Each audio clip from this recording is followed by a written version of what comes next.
आदत है पिता। अभी तक आपने संभाला परमेश्वर, आपकी भलाइयों के लिए प्रभु हम आपको धन्यवाद देते हैं पिता।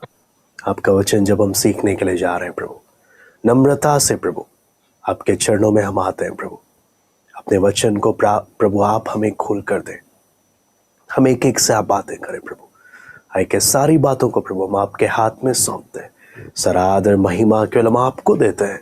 प्रार्थना प्रभु यीशु मसीह के नाम से मांगते हैं। मैं परमेश्वर का धन्यवाद देता हूँ प्रभु ने जो एक बार फिर हम लोग को इकट्ठा होने का एक मौका दिया। हम लोग शुक्रवार के दिन के उस एक दुख के उस दिन को हम लोग देख सकते हैं।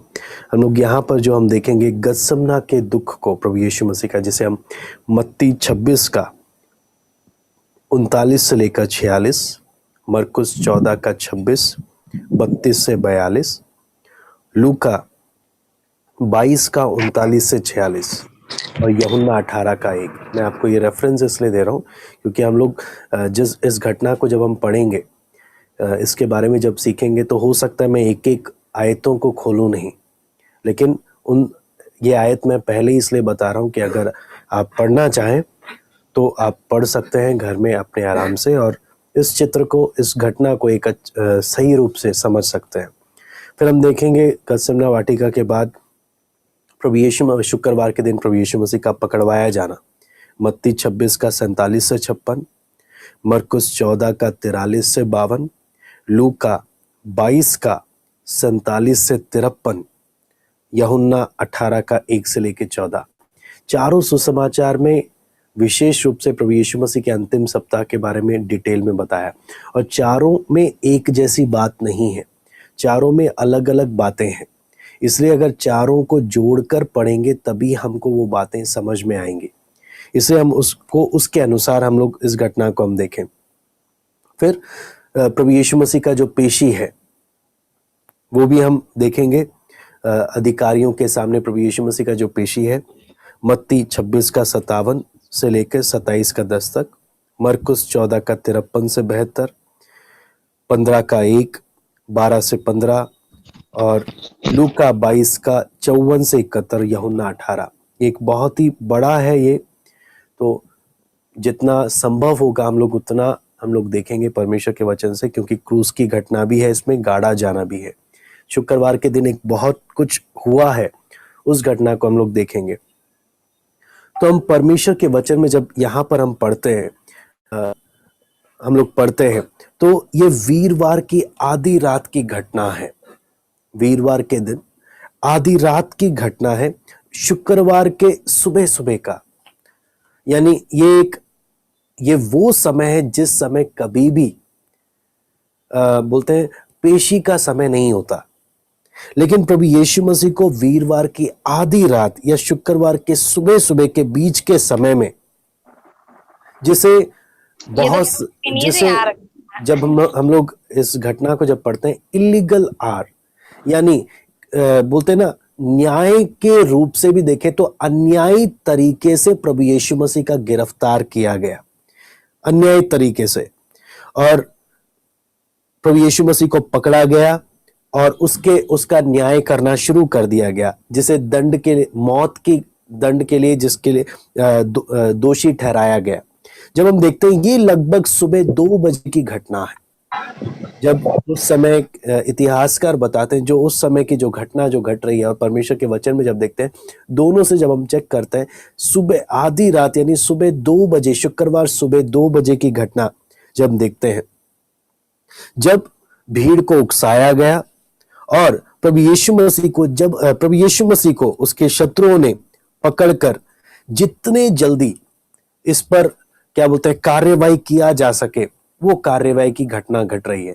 तो हम लोग उसके बारे में हम लोग देखेंगे कि वीरवार और शुक्रवार के बीच का जो समय है, प्रभु यीशु मसीह को हन्ना के पास लाया गया, जो कि राजनीति में एक सबसे बड़ा, धार्मिक मामलों में और उसके साथ साथ राजनीति में भी जिसका बहुत बड़ा हाथ था। फिर उसके बाद कैफा के पास लेकर आया गया। ये दोनों ही इजराइल के बड़े रखवाले के रूप में जाने जाते हैं, ये दोनों ही, हन्ना और कैफा। लेकिन जब हम प्रभु यीशु मसीह को देखते हैं, कैफा के सामने भी जब प्रभु यीशु मसीह को लाया गया, वो एक बहुत ही एक हैरानी वाली एक बहुत ही सुंदर घटना है जो हमें एक एक को सीखने को मिल सकता है। मरकुस 14 का 61 हम पढ़ेंगे। मरकुस 14 का 61, यहां पे लिखा है, परंतु वह मौन साधे रहा और कुछ उत्तर ना दिया। महायाजक ने फिर उससे फिर पूछा, क्या तू उस परम धन्य का पुत्र मसीह है?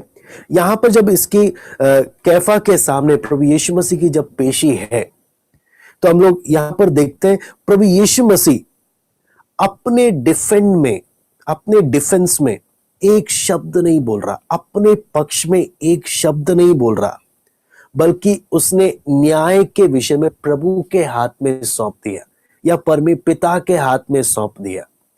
यहां पर हम लोग जब हम बोलते हैं हम प्रभु के पीछे चलते हैं, प्रभु यीशु मसीह का स्वभाव हम यहां पर देखें। प्रभु ने क्या किया जब परिस्थिति इस प्रकार के, हम क्या करते हैं? हम उसमें हमें बहुत कुछ यहां पर सीखने को मिल रहा कि प्रभु यीशु मसीह ने एक शब्द अपनी सफाई के लिए नहीं बोला, एक शब्द नहीं बोला। वचन बोलता है वो मौन साधे रहा।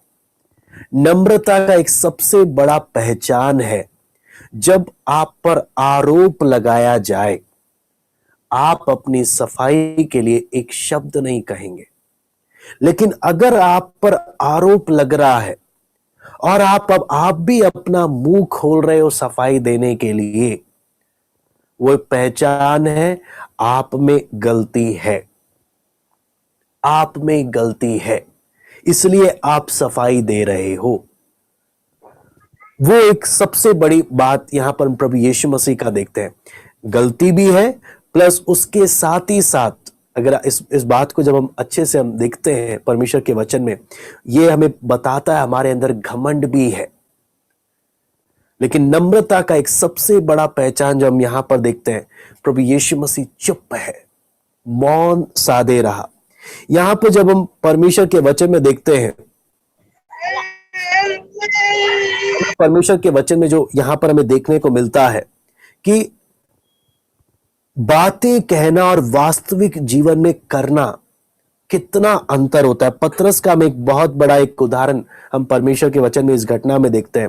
पतरस प्रभु यीशु मसीह से ऊपरी कोठरी में बोल रहा था, प्रभु मैं तेरे लिए बंदी गृह जाने, मैं तेरे लिए अपनी जान देने के लिए भी तैयार हूं। लेकिन प्रभु यीशु मसीह जब पकड़वाया गया, वो सबसे उस पल में आपको मालूम है पतरस कर क्या रहा है? पतरस दूरी नाप रहा है कि मैं इस मनुष्य को नहीं जानता। ऐसे कहने को पतरस क्या बोल रहा था?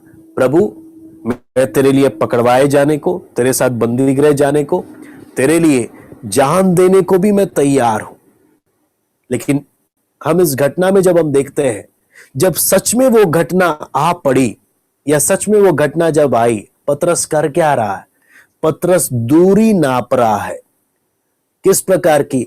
मैं इस मनुष्य को नहीं जानता, शपथ खाता हूं मैं इस मनुष्य को जानता नहीं हूं। कहने का मतलब क्या है? यहां पर हमें एक बहुत बड़ी बात हमें यहां पर देखने को मिल सकती है कि पतरस अपनी ताकत से चल रहा था, इसलिए जब परिस्थिति बिगड़ी, उसकी अपनी ताकत ने विपरीत परिस्थिति में उसका साथ नहीं दिया।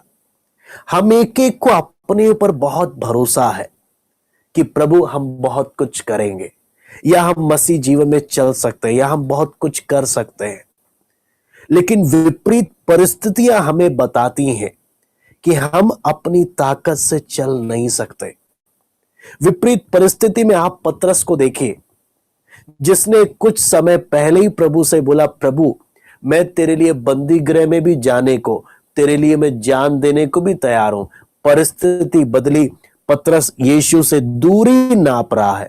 किसी चेले ने नहीं, इसने मुंह खोलकर 3 बार इनकार किया, शपथ खाई, मैं इस मनुष्य को नहीं जानता। आपको मालूम है, ये प्रभु यीशु मसीह के जीवन में केवल दुख बढ़ाने का काम पतरस ने किया।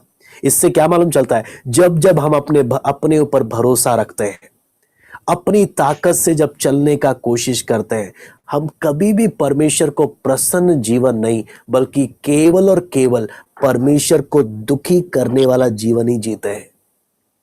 इसलिए बहुत जरूरत होती है कि हम एक अपनी ताकत पर भरोसा करने के बजाय हम परमेश्वर की सामर्थ में जीवन बिताएं।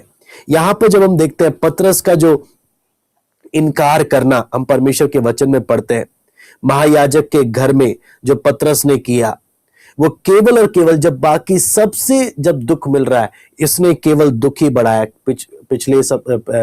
पिछले दिन हमने देखा यशायाह 53 से प्रभु यीशु मसीह के दुख के बारे में, उसका हमने एक झलक ही देखा। मैंने यशायाह 53 हमने खुलकर नहीं पढ़ा, एक एक बातों को खोलकर नहीं देखा। मैंने आपको होता है केवल हमने यशायाह 53 का एक झलक देखा प्रभु के दुख के बारे में। सारी बात है हम कितना अगर हम प्रभु के चरणों में यशायाह 53 की घटना को, हम प्रभु के चरणों में बैठकर पवित्र आत्मा के द्वारा उस घटना को अगर हम उसकी बारीकी में समझने का कोशिश करेंगे, प्रभु ने मुझसे कितना प्यार किया और कितना दुख उठाया, कितना मेरे लिए सहा। बोलता है अगर पवित्र आत्मा उस बात को खोलकर देखे, आप सोचकर देखना, यशायाह 700 साल पहले, प्रभु यीशु मसीह के जन्म के 700 साल पहले पवित्र आत्मा की अगुवाई में उस घटना को जो आगे होने वाली है उसे लिख रहा है। तो आप सोचकर देखिए, अगर हम पवित्र आत्मा, यशायाह ने भविष्य में क्या होगा देखा, अगर पवित्र आत्मा की अगुवाई में हम लोग करेंगे इस बात को, यशायाह 53 को हम समझेंगे, पवित्र आत्मा जो घटना हुई है वह हमें खोलकर हमें समझने में मदद कर सकता है कि प्रभु ने हमारे लिए कितना उस दुख को सहा। यहां पर जब हम देखते हैं परमेश्वर के वचन में, तो हमने देखा, आपको मालूम है प्रेरितों का 8वां अध्याय में भी जब हम पढ़ते हैं, फिलिप्पुस ने भी उस खोजे को क्या किया, यशायाह का वो पढ़ते हुए जा रहा था, उसके 53 का 7वीं आयत को मैं पढ़ना चाहूंगा, जो उसने उसको भी समझाया, खोजे को भी समझाया, जिससे हमें भी बहुत कुछ सीखने को मिलता है। यशायाह 53 का 7, कल भी हमने यशायाह 53 को हमने देखा, लेकिन उसको पूरा पढ़ने का हमारे पास समय नहीं है। यशायाह 53 का 7 आज हम देखेंगे। वो सताया गया तो भी वह सहता रहा और अपना मुंह ना खोला। जिस प्रकार भेड़ वध होने के समय और भेड़ी ऊन कतरने के समय चुपचाप शांत रहती है, वैसे ही उसने भी अपना मुंह ना खोला। मैं दोबारा से पढ़ना चाहूंगा। वो सताया गया तो भी वो सहता रहा और अपना मुंह ना खोला। जिस प्रकार भेड़ वध होने के समय और भेड़ी ऊन कतरने के समय चुपचाप शांत रहती है, वैसे ही उसने भी अपना मुंह ना खोला। आपको मालूम है, यहां पर जब हम इस आयत को जब हम पढ़ते हैं, यही आयत फिलिप्पुस ने खोजे को खोलकर बताया, यशायाह 53 में से समझाया, और उसने प्रभु को जीवन दिया और बपतिस्मा लिया। उसने उस बात को, परमेश्वर का, मैं बोलता हूं वो काम उसके जीवन में गया। पवित्र आत्मा ने, आप सोच कर देखिए, कई यात्रा करने के दौरान ही फिलिप्पुस ने वचन का प्रकाशन उसको दिया, उसको खोलकर बताया, और उसके जीवन में तुरंत परमेश्वर ने काम किया। और उसने फिलिप्पुस से क्या बोला कि देख यहां पर जल है, तो मुझे बपतिस्मा लेने में रोक क्या है, मुझे किस बात की दिक्कत है, मुझे जल्दी से बपतिस्मा दे दे। फिलिप्पुस ने बोला अगर तू विश्वास करता है तो फिर कोई दिक्कत नहीं। बोलता है मैं विश्वास करता हूं। बपतिस्मा दिया, फिलिप्पुस गया। कहने का मतलब मैं आपको बोलता हूं, अगर हम भी वचन सीखने के लिए जब बैठे हैं, अगर हमारी तैयारी सही है प्रभु के चरणों में आते वक्त, ज्यादा फिलिप खोजे को आप देखिए, खोजे को ज्यादा संगति, एक हफ्ता, एक महीना, एक साल, 2 साल की संगति नहीं मिली जिसके लिए उसे बपतिस्मा लेना पड़े कि हां 1 साल 2 साल के बाद। वो उतना तैयार था। पवित्र आत्मा फिलिप्पुस को खोजे के पास लेकर आया। इससे मुझे क्या चीज समझ में आता, अगर मैं परमेश्वर के वचन के लिए तैयार हूं, परमेश्वर मुझे आत्मिक भोजन देने के लिए कहीं से भी प्रबंध कर देगा।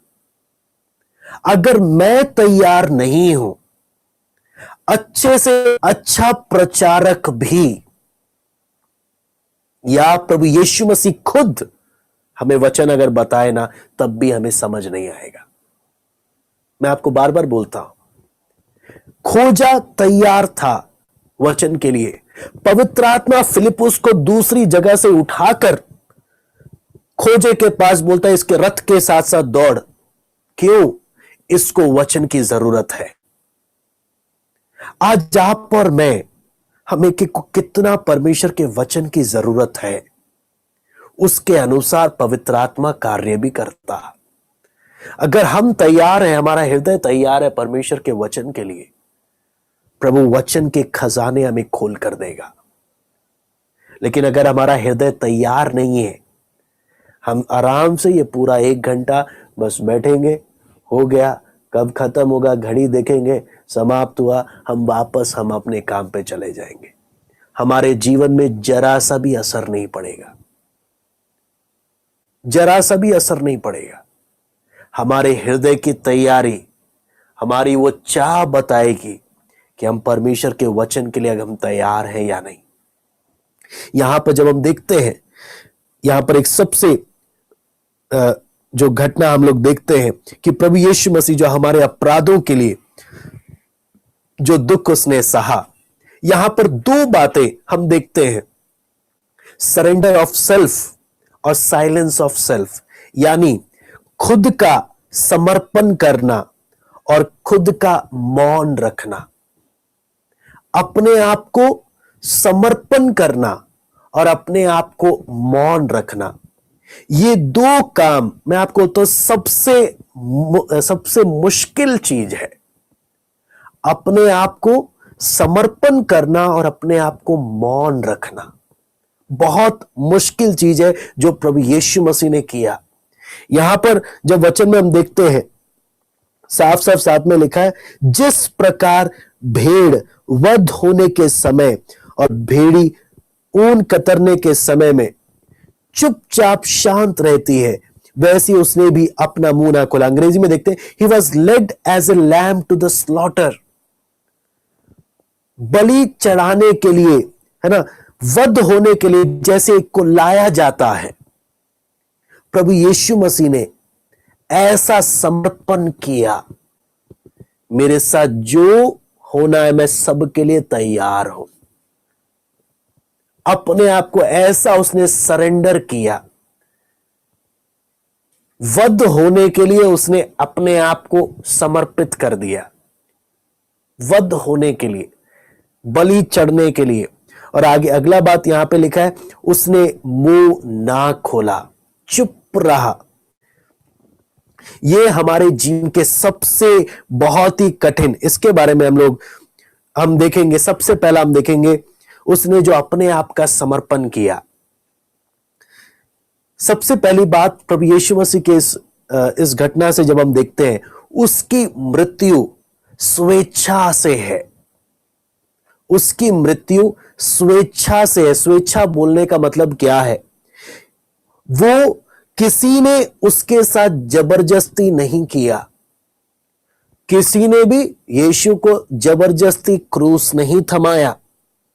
उसकी इच्छा के विरुद्ध कोई उसको लेकर नहीं गया। यहां पर जब हम देखते हैं वो सताया गया तो भी सहता रहा, यहां पर एक भाषा को जब हम ध्यान से समझते हैं कि उसने दुख सहना स्वीकार किया, कि मुझे दुख जो मिल रहा है मैं उसे एक्सेप्ट कर रहा हूं, और अपने आप को दुख सहने के लिए उसने समर्पित किया। जिसे अपनी जान देने का और अपनी जान लेने का अधिकार है, उसे खींचकर क्रूस के पास नहीं लाया गया, बल्कि वो हमारे प्रति प्रेम, परमेश्वर के पिता के प्रति प्रेम, हमारे प्रति प्रेम ने उसे क्रूस की ओर खींचा।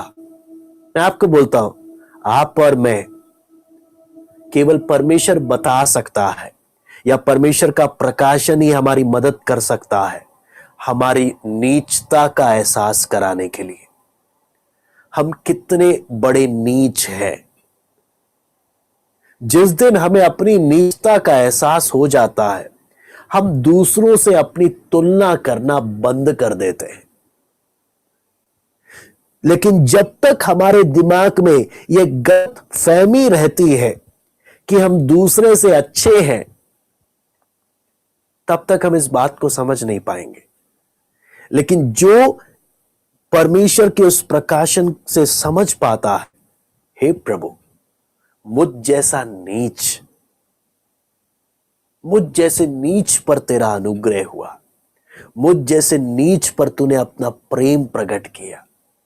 पौलुस बोलता है, ये बात सच और हर प्रकार से मानने के योग्य है, मसीह यीशु पापियों का उद्धार करने के लिए आया, जिसमें सबसे बड़ा मैं हूं। अय्यूब परमेश्वर का दर्शन पाकर, अय्यूब को जब परमेश्वर का प्रकाशन मिला, क्या बोलता है? मैं पश्चाताप करता हूं, कानों से तो सुना था, अब मेरी आंखें देखती है, मुझे अपने आप से नफरत आती है। यशाया को जब प्रकाशन मिला, क्या बोलता है? 1 से 5 तक तो दूसरे के पाप गिन रहा था, दूसरे के विरुद्ध भविष्यवाणी कर रहा था। 6ठे अध्याय में क्या बोलता है? मैं अशुद्ध होठ वाला मनुष्य हूं। जिनको परमेश्वर का प्रकाशन मिला है, उनको अपनी नीचता का एहसास हुआ है। और जब वो उस समय जब वो परमेश्वर के प्रेम को देखते हैं, क्रूस के पास उसे जबरदस्ती नहीं लाया गया, मेरे प्रति उसका प्रेम उसे क्रूस के पास लेकर आया। कितना मुझ नीच से उसने प्यार किया। मैं अपनी सारी बात अपने प्रियजनों को भी नहीं बताऊंगा। क्यों? अगर मेरी सारी बात मेरे प्रियजनों को भी मालूम चल गई ना, वो मुझसे प्यार नहीं करेंगे। मेरी असलियत अगर सबको मालूम चलेगी, कोई भी मुझसे प्यार नहीं करेगा। लेकिन मैं जब प्रभु यीशु मसीह को जब देखता हूं, वो क्रूस के पास कौन उसे खींच रहा है, मेरी असली नीचता जानने पर भी, मेरे मन में क्या है जानने पर भी, मेरे प्रति उसका प्रेम उसे क्रूस की ओर लेकर जा रहा था। वो सताया गया तो भी वो सहता रहा, क्योंकि उसने मुझसे प्यार किया। जो व्यक्ति उस परमेश्वर के प्रेम को समझता है, वो प्रभु के चरणों में घुटनों में आ जाता। हे प्रभु, तूने मुझ नीच से इतना प्रेम किया, इतना प्रेम किया। कहने का मतलब, इसलिए प्रभु यीशु मसीह साफ साफ बोल रहा था, जिसके ज्यादा पाप क्षमा किए गए, वो ज्यादा प्यार करता है। और पाप क्षमा किए का बोलने का अर्थ क्या है? जिसने अपनी नीचता को उतना समझा है प्रभु का प्रकाशन के कारण, वो उतना प्रभु के सामने मन फिराता है, उतना वो अपनी एक एक बातों के लिए प्रभु के सामने माफी मांगता है। और जब देखता है प्रभु ने कितना मुझे माफ किया, कितना प्रभु ने मुझ पर अनुग्रह किया, कितना उसने मुझसे प्यार किया, वो प्रभु से उतना प्यार करने लगता है।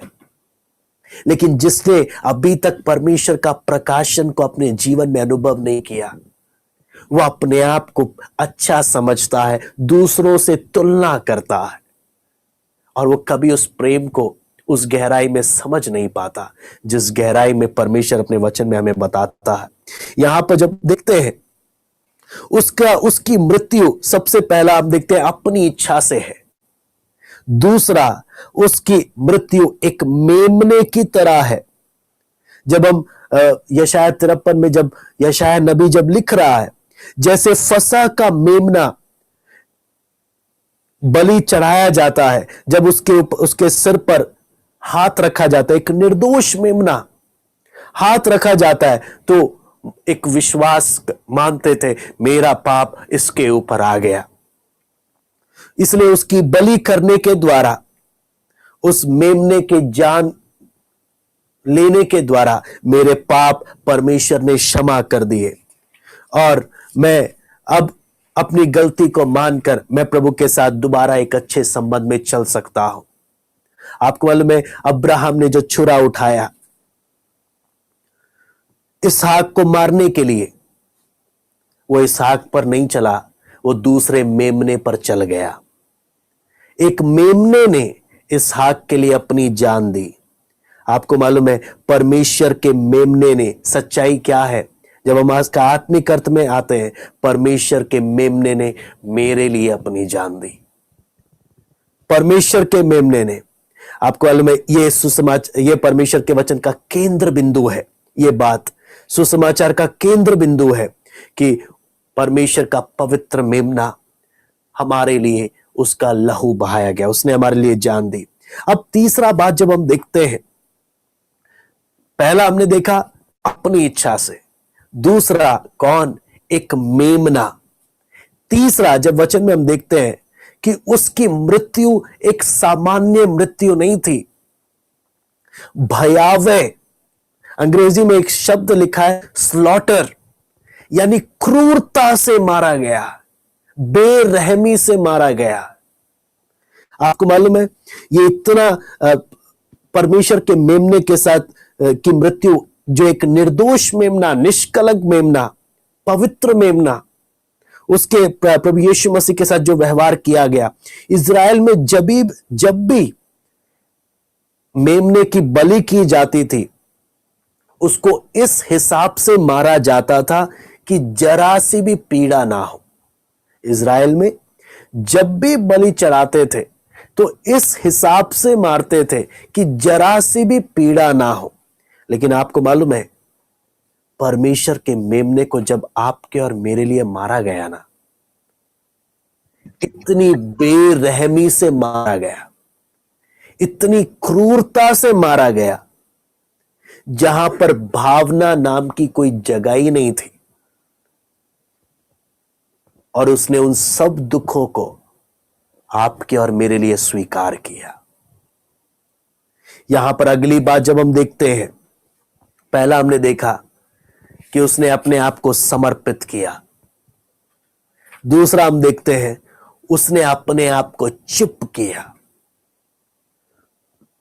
वो हम किस प्रकार से देखते हैं यहां पर जब हम परमेश्वर के वचन में देखते हैं जो दुख उसने सहा और तब भी जो मौन साधे रहा, वो अपने आप को उसने एक भेड़ की तरह उसने किया। यीशु मसीह को जब परमेश्वर के वचन में देखते हैं अक्सर चरवाहे के रूप में दिखाया गया, एक चरवाहे के रूप में, लेकिन यहां पर हम देखते हैं प्रभु यीशु मसीह को भेड़ के रूप में, मेमने के रूप में दिखाया गया। वो एक याजक भी है और एक हमारे लिए बलिदान भी है। हमारे लिए वो महायाजक भी है और बलिदान भी है। वो परमेश्वर भी है और मनुष्य भी है। इसलिए यहां पर जब हम भेड़ के रूप में जब उसको देखते हैं, हमारे समान बनकर एक भेड़ की मौत को जब वो स्वीकार कर रहा, बपतिस्मा के समय में उसने मानव जाति के साथ अपना मेल को प्रकट करके दिखाया, लेकिन क्रूस के समय में असली में हमारे स्थान पर मर रहा है। बपतिस्मा के समय में सिर्फ बोला कि हम मानव जाति के साथ में आ गया, लेकिन क्रूस में मानव जाति का स्थान उसने ले लिया। पूरा बलिदान खुद उसने, पूरा का पूरा कीमत उसने चुकाया हमारे पाप के लिए, क्योंकि वो हमारे लिए पाप बन गया। पापी नहीं बना, हमारे लिए वो पाप बन गया। इतना भारी क्रोध उसने सहा, इसलिए वचन में लिखा है वो अपराधियों के संग गिना गया और दुष्टों के संग उसे गाड़ा, दुष्टों के समय उसे गाड़ा गया और धनवान के संग उसको धनवान के संग इसको गाड़ा गया। यहां पे जब हम देखते हैं उसने हर एक अगली बात जब हम देखते हैं, उसने जब हम सबके लिए अपनी जान दी, सबकी मृत्यु का उसने स्वाद चखा। और उसका अपमान किस प्रकार से हुआ, वचन में लिखा है जैसे भेड़ी ऊन कतरने के समय चुपचाप रहती, शांत रहती है, वैसे ही उसने भी अपना मुंह ना खोला। यहां पर जब हम परमेश्वर के वचन में जब देखते हैं, हमें यहां पर साफ साफ मालूम चलता है कि एक भेड़ को जब उसका ऊन के संग जब एक भेड़ होता है कितना सुंदर लगता है, लेकिन जब आप उसके भेड़ का जब ऊन निकाला जाता है, अगर आप देखेंगे ये बहुत ही, आपको मालूम है, बहुत ही अपमानजनक परिस्थिति होती है एक भेड़ के लिए जब उसके शरीर से ऊन निकाला जाता है, लेकिन वो चुपचाप शांत रहती है, क्योंकि उसके ऊन के द्वारा हम इंसान अपने लिए वस्त्र बनाते हैं और अपने आप को ढांपते हैं। जब वचन में हम देखते हैं प्रभु यीशु मसीह, उसको भी जितना अपमानित किया जा सकता था उसका अपमानित किया गया। आप पढ़ लीजिएगा मत्ती 27 का 35।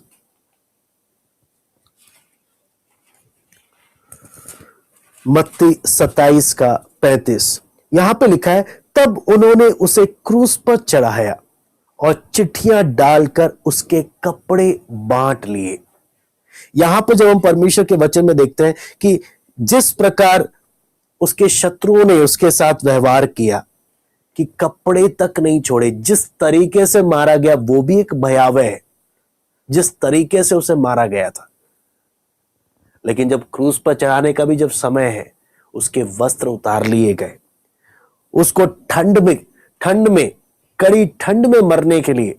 आपको मालूम है क्रूस में जब लटकाते हैं वो व्यक्ति एक दिन में नहीं मरता, हफ्ते लग जाते हैं तड़प तड़प के मरने के लिए, हफ्ते लग जाते हैं। एक व्यक्ति को जब क्रूस पर मरने के लिए छोड़ते हैं, हफ्ते लग जाते हैं, तड़प तड़प के छटपटाते हुए पागलों की तरह इंसान मरता है।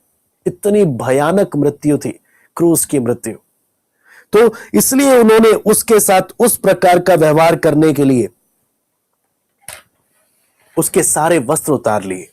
लेकिन वचन में जब हम इसके आत्मिक पहलू में आते हैं, वो मेरी स्थान पर था। परमेश्वर के सामने हम भी, हमारे सारे धर्म के काम मैले चित नहीं है, हम भी उसके सामने नंगे ही हैं। हमारी स्थिति प्रभु यीशु मसीह ले रहा। कौन? महिमा से भरा हुआ, हमेशा आदर और महिमा के योग्य, जो पवित्रता के योग्य, परमेश्वर की जिस समय हमेशा स्तुति होती है, वो परमेश्वर मानव जाति के रूप में हमारे लिए जितना अपमान सह सकता है, हमारे स्थान में वो सारा अपमान वो सह रहा है। हम एक एक अगर उस घटना को समझे प्रार्थना पूर्वक, यहां पर जैसे एक भेड़ का जब ऊन कतर निकाला जाता है इंसान के लिए वस्त्र बनाने के लिए, उसके वस्त्र उस निकाले गए ताकि हमें धार्मिकता का वस्त्र पहना सके, हमें उद्धार का वस्त्र पहना सके। लेकिन तीसरी बात जब हम देखते हैं, यहां पर वचन बोलता है उसने मुंह ना खोला। एक सबसे बड़ी बात, आपको मालूम है जब हमारे साथ जरा सा भी कुछ बुरा होता है, हमारा सबसे पहले यही खुलता है, हमारा सबसे पहले हमारा मुंह खुलता है। लेकिन वचन बोलता जब उसने हमारे स्थान पर जब सब सहा, उसने अपना मुंह नहीं खोला। यहां पर जब हम प्रभु यीशु मसीह को जब देखते हैं, कोई स्ट्रगल नहीं है, संघर्ष नहीं है, जबरदस्ती नहीं की जा रही इसके साथ। यशाया बोलता है 3 बार जब यशायाह बताता है उसने अपना मुंह ना खोला, ये 3 बार तीनों शत्रुओं के सामने इसका जब पेशी हुआ, सबसे पहले आप जानते हैं यहूदी अगुओं के पास लेकर गए, सवाल जवाब पूछा गया इससे, वचन बोलता है ये मौन साधे रहा। जब पिलातुस के पास लेकर गए, इसने जवाब नहीं दिया। जब इसको हेरोदेस के पास लेकर गए, इसने जवाब नहीं दिया। कहने का मतलब अपनी सफाई के लिए, बचने के लिए इसने एक शब्द नहीं बोला, ये चुप रहा। इससे हम क्या बात समझ सकते हैं? अगर प्रभु यीशु मसीह चाहता तो अपनी निर्दोषता के बारे में बोल सकता था। आपको मालूम है, अपनी एक सांस के द्वारा जब गतसमना वाटिका में जब इसको पकड़ने के लिए आए थे, जब उसने बोला मैं हूं, सारे के सारे गिर गए थे। एक बार नहीं, 2 बार। जब इसको पकड़ने के लिए आए, इसने बोला मैं हूं, इसके मैं हूं, एक उस सांस में इतना दम था कि सारे के सारे जो लाठी डंडा सब कुछ लेकर, तलवार लाठी सब कुछ लेकर आए थे, सबके सब जमीन में गिर गए।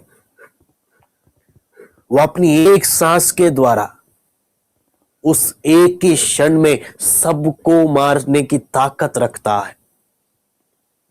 लेकिन वचन बोलता है वो सताया गया, लेकिन वो सहता रहा, उसने मुंह नहीं खोला।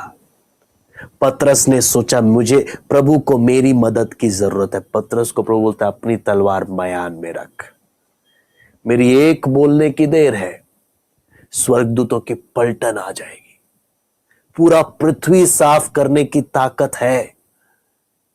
सारी सृष्टि मेरे शब्द की सामर्थ्य से टिकी हुई है। सारी सृष्टि मेरे शब्द की सामर्थ्य से टिकी है। लेकिन ये मेरा जो सृष्टि का बनाने वाला, जिसकी सामर्थ्य से सब टिका है, ये सताया जा रहा है और ये सहता रहा चुपचाप। किसके लिए? वचन में प्रभु यीशु मसीह जाने से पहले यही बोलता है अपने चेलों को, जब तक मैं ना आऊं मेरे स्मरण में भूलना मत मैंने तुम्हारे लिए क्या सहा, भूलना मत मैंने तुम्हारे लिए क्या किया है। मेरे स्मरण में, ये एक स्मरण का समय है जब दुनिया इस महामारी से जब गुजर रही है, प्रभु का आगमन भी बहुत निकट है। एक समय है हम एक एक अपने आत्मिक जीवन में तरोताजा हो जाएं, प्रभु के उस दुख को समझें और अपने आत्मिक जीवन में अपने प्रभु के प्रति प्रेम में एक फिर से एक नया ताजगी पाए। प्रभु ने मेरे लिए क्या सहा, मेरे लिए, मुझ नीच के लिए प्रभु ने क्या सहा, क्या सहा। आपको मालूम है, जब प्रभु की वेदना को जब हम देखेंगे, हमारे लिए जो सहा, हमारे जीवन में जब दुख परेशानी समस्या आएगी ना, प्रभु के दुख के सामने हमारा दुख फिर कुछ नहीं है। हमारा दुख कुछ नहीं है, क्योंकि हमने कल देखा, ना सिर्फ उसने देखा हमारे दुख को, उसने हमारे दुख को अपना दुख बनाकर सहा। वो एक दुखी पुरुष बना आपके और मेरे लिए। हमारे अपराधों को हमारे अपराधों और पापों को अपने ऊपर लिया, चुपचाप सहा। प्रोटेस्ट कर सकता था, बोल सकता था अपनी निर्दोषता के बारे में, अपने शब्द की सामर्थ्य से सबको मार सकता था। आपको मालूम है, उसे मालूम है, जबकि मैं बिना कारण से, बिना किसी गलती के मैं ये सब दुख सह रहा हूं। आपको मालूम है, गलती करने पर जब दुख होता है ना, इतना दुख नहीं होता, लेकिन बिना गलती के जब दुख आता है वो सहने से ज्यादा हो जाता है। वो सह रहा है मुंह बंद कर कर, बिना गलती के जो दुख आ रहा है उसको भी वो चुपचाप सह रहा है। आप उसकी वेदना को, उसके दुख को आप कल्पना कर सकते हैं। आपको मालूम है वो क्यों चुप है?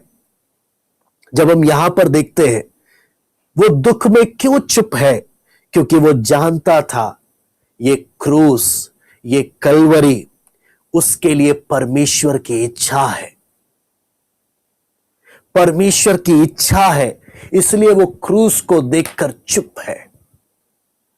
वचन कहता है, हम जानते हैं जो लोग परमेश्वर से प्रेम करते हैं उनके लिए सब बातें मिलकर भलाई उत्पन्न करती है। एक विश्वासी के जीवन में कुछ भी दुर्घटना नहीं है। मेरे जीवन में दुख, बीमारी, परेशानी अगर कुछ आ रही है, वो परमेश्वर की अनुमति से है। जब मैं परमेश्वर की इच्छा को देखता हूं, क्या मैं चुपचाप उसे स्वीकार करता हूं या संघर्ष करता हूं कि नहीं, मुझे स्वीकार नहीं। गतसमना क्या दिखाता है? गतसमना आज्ञाकारिता को दिखाता है। तलवार क्या चीज को दिखाता है? बलवा को दिखाता है। प्याला किस चीज को दिखाता है? प्रभु, मैं समर्पण करता हूं। परमेश्वर का क्रोध है इस प्याले के अंदर, लेकिन मैं इसके लिए स्वीकार करता हूं, समर्पण करता हूं। आप प्रभु यीशु मसीह के उस गतसमना का, उस परिस्थिति को हम एक एक देखना। क्यों वो चुपचाप है? उसको समझ में आया ये परमेश्वर की इच्छा है मेरे लिए। वो चुपचाप इसलिए सहता रहा। इसलिए हम परमेश्वर के वचन में जब भजन संहिता 39 का 9 पढ़ेंगे, भजन संहिता 39 का 9,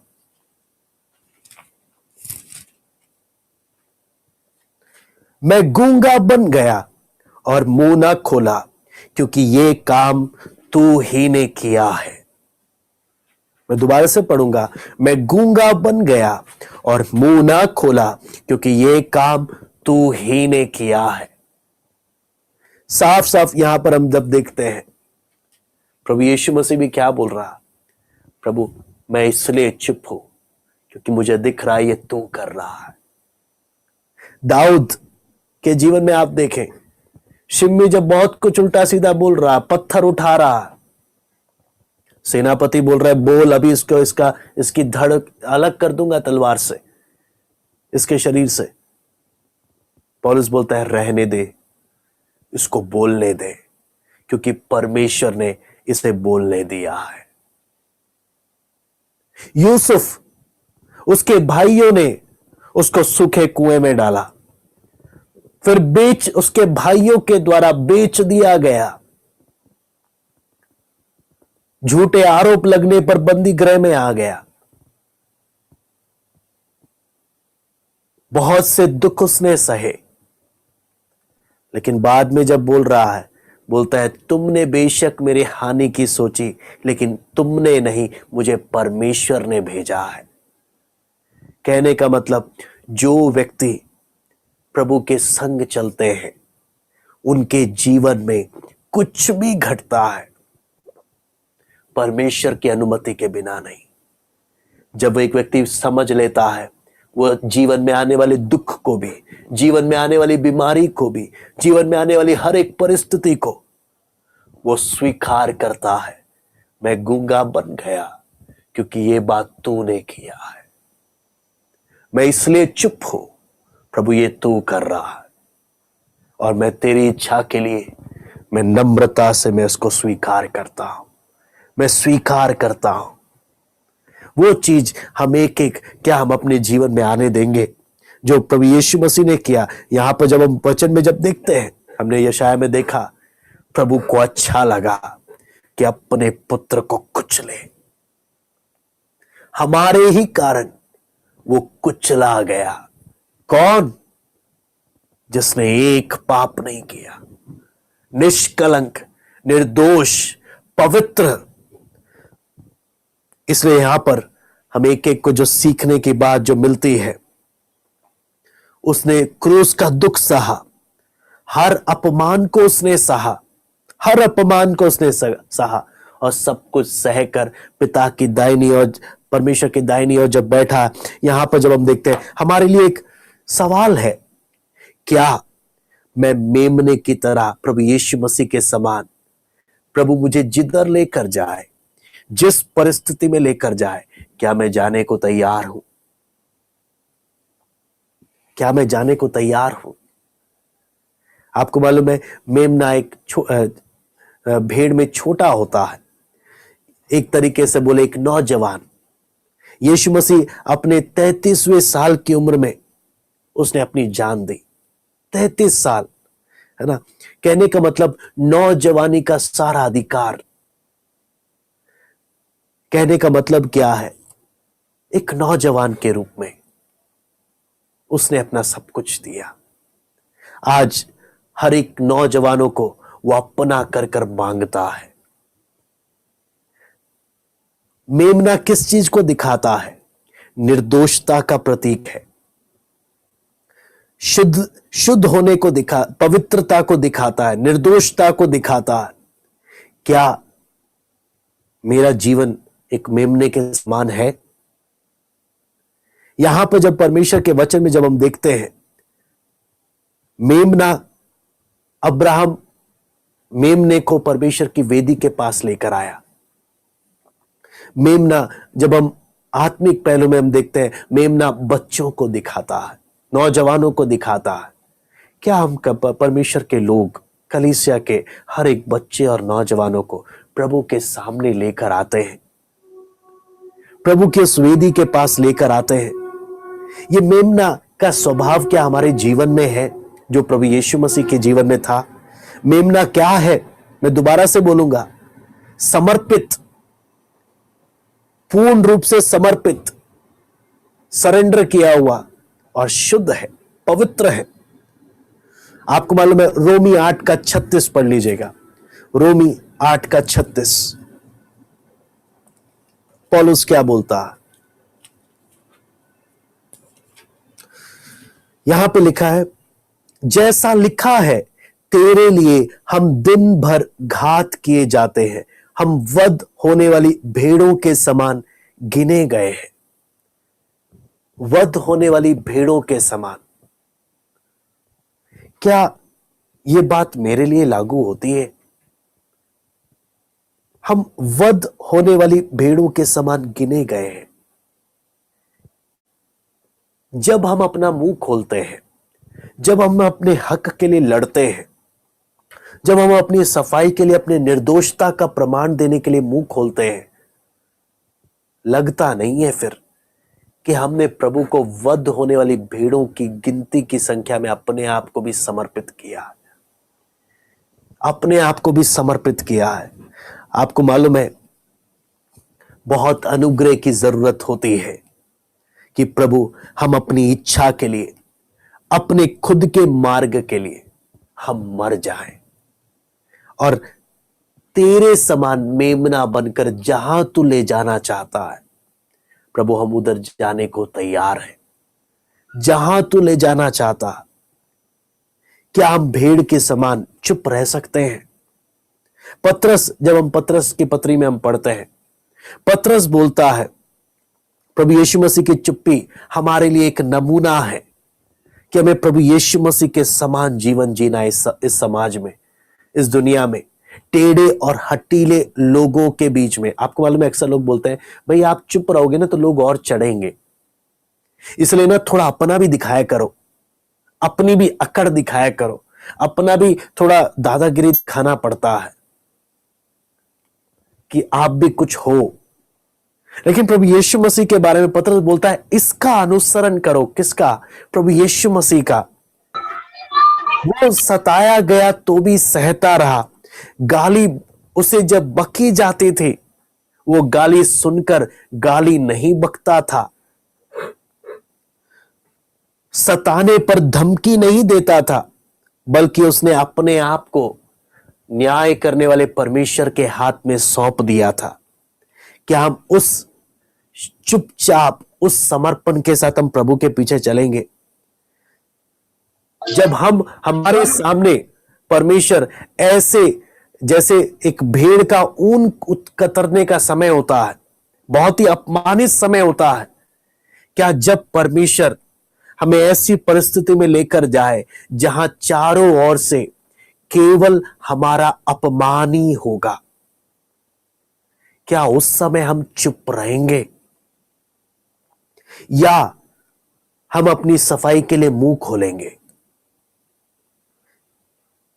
जब हमारे अपमान होगा, जब हमारी रेपुटेशन, जब हमारी इज्जत, स्थान, पद सब हमसे छीना जाएगा, हम क्या करेंगे? क्या हम अपना मुंह खोलेंगे? अपने हक के लिए लड़ेंगे?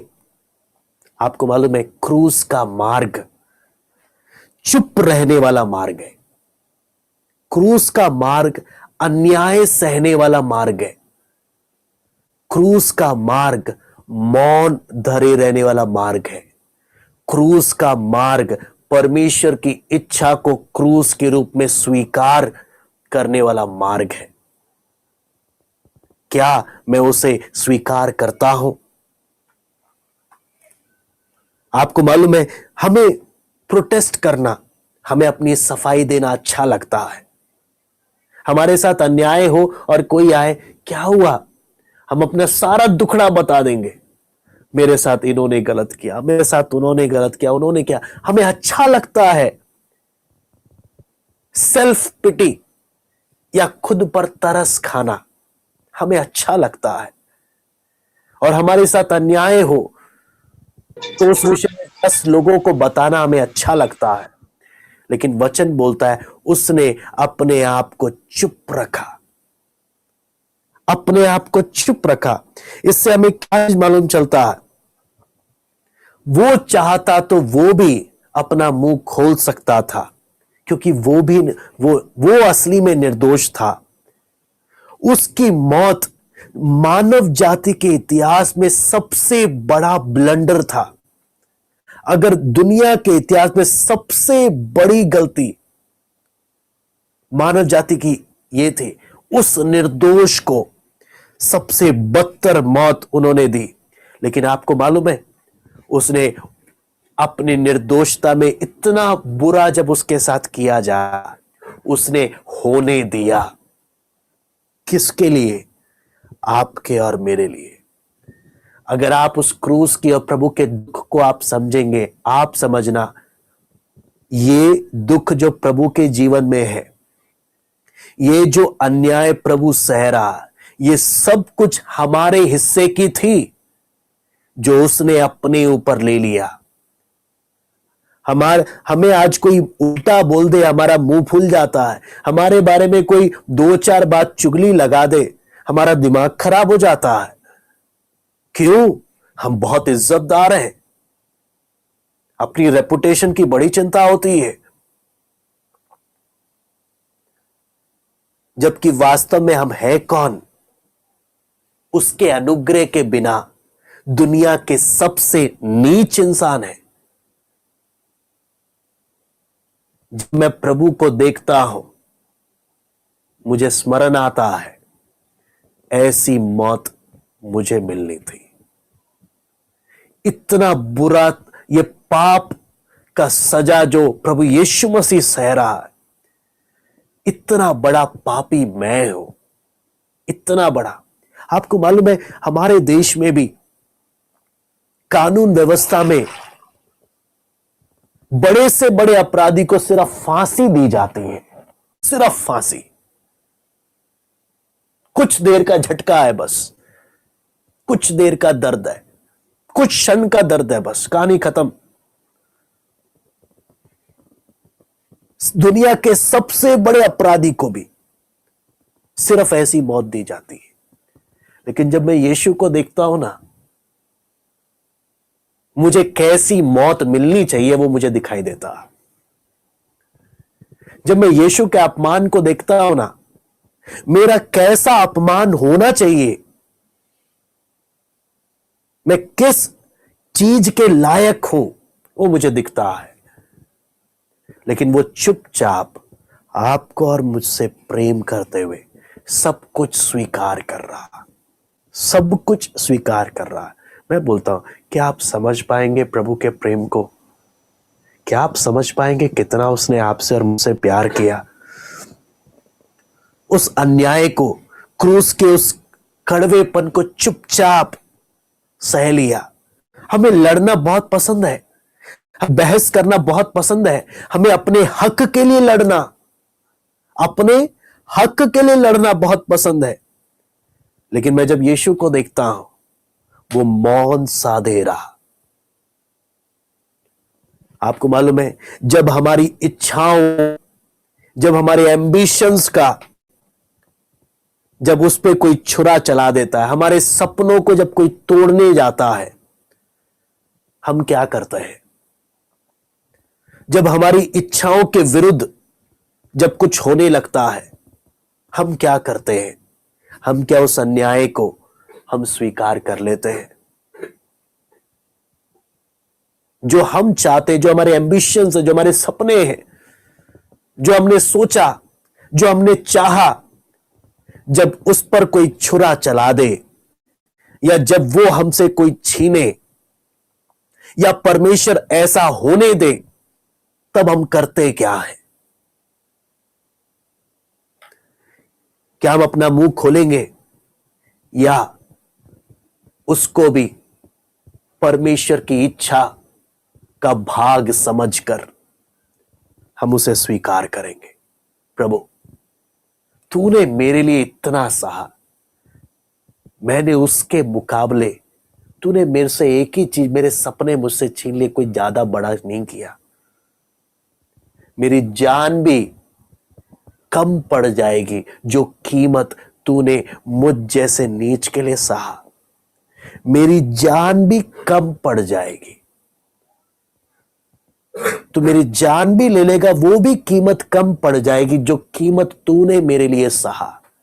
तड़पने के स्थान में भी जाकर कितना तूने मुझसे प्रेम किया। आपको मालूम है, यहां पर जब हम देखते हैं, अगर मैं बोलता हूं मैं प्रभु यीशु मसीह का चेला हूं, मैं बोलता हूं मैं प्रभु यीशु मसीह के पीछे चलता हूं, तो हम एक एक ने देखना है जैसे उसने अपने आप को पिता की इच्छा के लिए समर्पित किया, क्रूस को पिता की इच्छा समझ लिया और चुप रहा।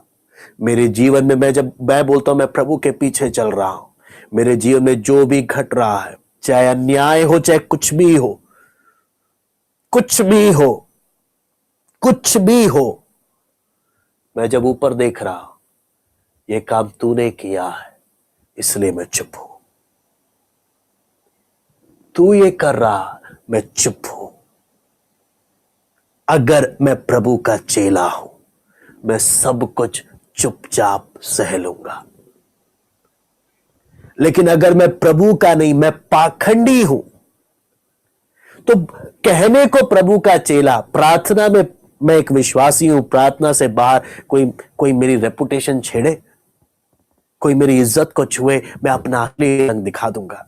कोई मुझे बदनाम करे, मैं 10 जगह उसको और बदनाम करूंगा, मैं बदला लूंगा, ना जाने मैं क्या क्या करूंगा। सारी बात है, पतरस भी जैसे बोलता है, जैसे वो चुप रहा, उसने हमारे लिए एक नमूना दिया है। हम में से कितने बोलेंगे, प्रभु जो भी तू मेरे जीवन में करे, प्रभु चुपचाप मुझे सहने वाला व्यक्ति तू बना दे, चुपचाप, चुपचाप सहने वाला। मैं इसलिए उस आयत को पढ़कर मैं समाप्त करना चाहूंगा, यशाया 53:7।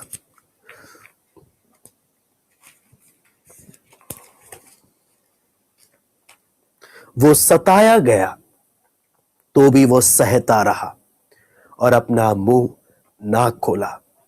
जिस प्रकार भेड़ वध होने के समय और भेड़ी ऊन कतरने के समय चुपचाप शांत रहती है, वैसे ही उसने भी अपना मुंह ना खोला। आइए हम प्रार्थना करते हैं। बहुत कुछ है इस शुक्रवार के दिन, आज पूरा संभव नहीं है, लेकिन जितना हमने देखा है हम प्रार्थना करते हैं।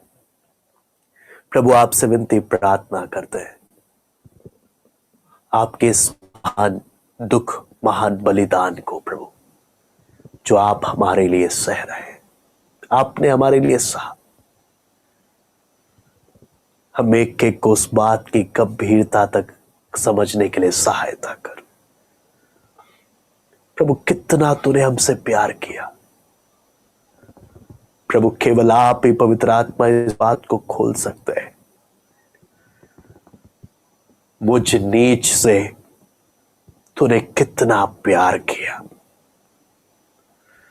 मैं उस अपमान होने के लायक हूं। मैं दुनिया की सबसे बदतर मौत के लायक हूं। अगर दुनिया मेरी असलियत जान ले, लोग तो इसलिए प्यार करते हैं क्योंकि वो मेरी सारी बात नहीं जानते। उन्होंने तो मेरा वही रूप देखा जो मैंने उन्हें दिखाया, लेकिन तूने मेरा वो रूप देखा है प्रभु जिसे दुनिया ने नहीं देखा। फिर भी तूने मेरे स्थान पर मुझसे इतना प्यार किया और चुपचाप सब कुछ सहा। प्रभु आपके प्रेम के लिए प्रभु धन्यवाद। जैसा प्रेम प्रभु आपने हमसे किया, प्रभु वैसा ही आपसे करने के लिए प्रभु हमें एक एक को सहायता कर। आत्मिक जीवन में प्रभु तेरे प्रेम में बढ़ने के लिए प्रभु हमें एक एक को सहायता कर। हमें एक एक से बातें कर। आत्मिक जीवन में तरोताजा होने के लिए आप मदद करें। धन्यवाद देते आज की संगति के लिए। सरादर महिमा केवल हम आपको देते हैं। प्रार्थना प्रभु यीशु मसीह के नाम से मांग